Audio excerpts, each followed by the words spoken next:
सिंधु भवन में गुरु नानक देव जी का जन्मोत्सव बड़े ही धूमधाम और श्रद्धा के साथ मनाया गया। इस अवसर पर सांस्कृतिक कार्यक्रमों का आयोजन किया गया, जिसमें बड़ी संख्या में श्रद्धालुओं ने भाग लिया। कार्यक्रम में DIG Hemant Chauhan, additional SP Sandeep Mishra, Pichhiya थाना प्रभारी सहित अन्य प्रशासनिक अधिकारी विशेष रूप से उपस्थित रहे। सभी अतिथियों ने गुरु नानक देव जी की शिक्षाओं को समाज में अपनाने का संदेश दिया। कार्यक्रम के संबंध में सरदार प्रहलाद सिंह ने मीडिया से चर्चा करते हुए बताया कि गुरु नानक देव जी ने मानवता, भाईचारे और सेवा का संदेश दिया था, जिसे समाज आज भी आत्मसात कर रहा है।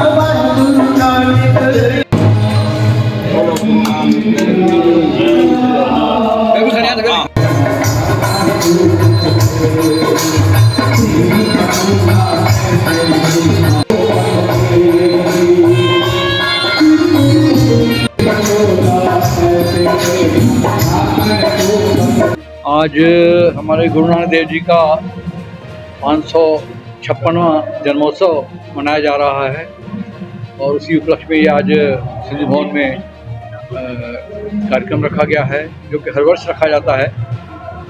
समाज की तरफ से रखा जाता है, क्योंकि गुरु नानक देव जी को सिख समाज के अलावा सिंधी समाज भी पूरा ही उसी तरीके से मानता है जैसे सिख समाज मानता है।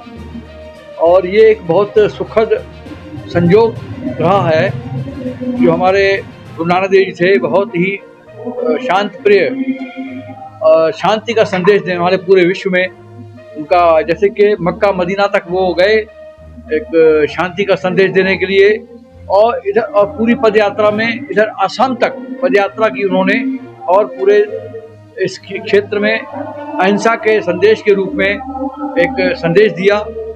और इसलिए गुरु नानक देव जी को हर धर्म के लोग मानते हैं, वो किसी विशेष धर्म के रूप में नहीं माने जाते हैं। और एक सुखद संयोग ये है कि 1969 में जब गुरु नानक देव जी का 500वां वर्ष जन्मदिन मनाया जा रहा था, उसी वर्ष 100 वर्ष गांधी शताब्दी जी का पूरा हुआ था। 1969 में गांधी शताब्दी मनाई जा रही थी और इधर गुरु नानक देव जयंती मनाई जा रही थी 1969 में।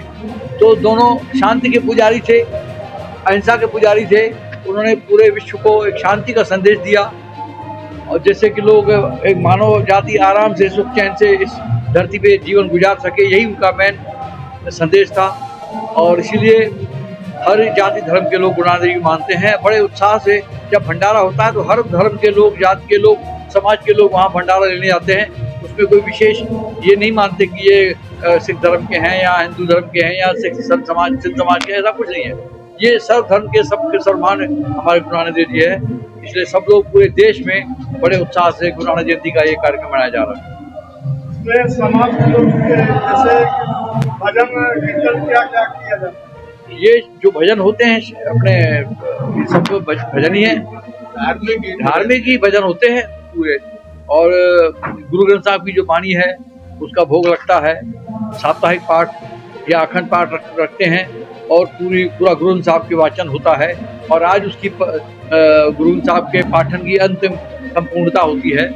और जैसे भी पढ़ा, जैसे हम लोग भोग साहब कहते हैं, तो आज उसकी संपूर्णता हुई। और उसके बाद लोगों को खुशी आई कि ये कार्यक्रम हो गया। और उसके बाद गीत भजन होगा धार्मिक, उसके बाद भंडारा। गुरु नानक देव जी की प्रमुख शिक्षाएं जैसे नाम जपो, जप करो, उनका अर्थ क्या है, और ऐसी और कौन सी प्रमुख शिक्षाएं हैं? उनका पूरा जो संदेश था सिर्फ शांति का था, पूरे विश्व के लिए शांति का था। और तभी तो उन्होंने पद यात्रा की, पूरी मक्का मदीना तक, इधर आसाम तक पद यात्रा ही की है उन्होंने। तो ये उनका ही संदेश था कि मानव एक है, ये जाति धर्म कोई मतलब नहीं है।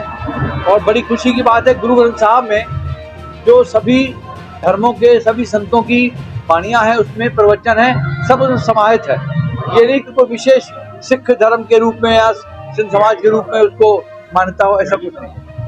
अंत में आज गुरु नानक देव जी के समाज को युवाओं को क्या संदेश देना? हमारा यही संदेश है, निवेदन है कि हम सब एक परमपिता ईश्वर की औलाद है, मिलजुल के एक एकता के रूप में देश को मजबूत करें, आगे बढ़े, एक शांति का संदेश और विश्व शांति में हम हमारा योगदान रहे। हमारी यही ईश्वर से प्रार्थना है कि हम लोग विश्व में शांति रखने में हमारा भी योगदान रहे, अशांति और युद्ध खत्म हो और लोग मानव जीवन सुकून से इस धरती पे आराम से रह सकें। स्मार्ट बनो, सोलर स्मार्ट चुनो।